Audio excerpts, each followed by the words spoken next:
মায়ের ঘাড়ে মাথা রেখে একদিন জিজ্ঞেস করছিলাম যে মা তুমি কতক্ষণ আমাকে এভাবে রাখবে। তিনি উত্তরে বলেছিলেন যতক্ষণ কোনো মানুষ আমাকে তাদের ঘাড়ে করে না নিয়ে যায়। প্রেম ভালোবাসা অন্ধ কেন হয় জানেন? কারণ আপনার মা আপনাকে দেখার আগেই ভালোবেসে ফেলেছিলেন। আপনার ভাগ্য কখনো খারাপ হতো না যদি ভাগ্য লেখার হকটা মায়ের হাতেই থাকতো। বাবা মায়ের অবদানের পার্থক্য মাত্র একটাই, মায়ের অবদান বেঁচে থাকতেই বোঝা যায় আর বাবার অবদান চলে যাওয়ার পরে বোঝা যায়। বাবা সবসময় নিম পাতার মতোই হয়, ডাজন্ট ম্যাটার সেটা কতটুকু তিতা, কিন্তু ছায়া সব সময় ঠান্ডাই হয়। মা যেটা রান্না করুন না কেন রাগ না দেখে খেয়ে নেবেন, কারণ এই পৃথিবীতে এমনও মানুষ আছে কারো মা নেই আবার কারো খাবার নেই।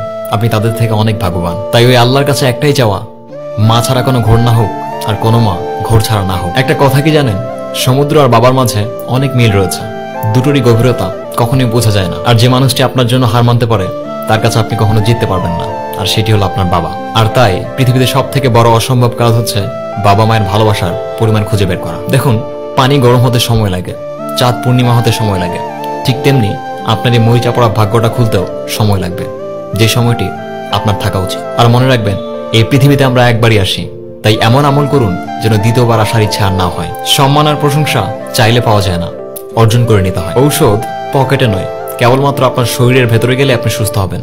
ঠিক তেমনি এরকম নীতি কথা মোবাইলে নয়, আপনার ভেতরে থাকলে জীবন বদলে যাবে। Signing off.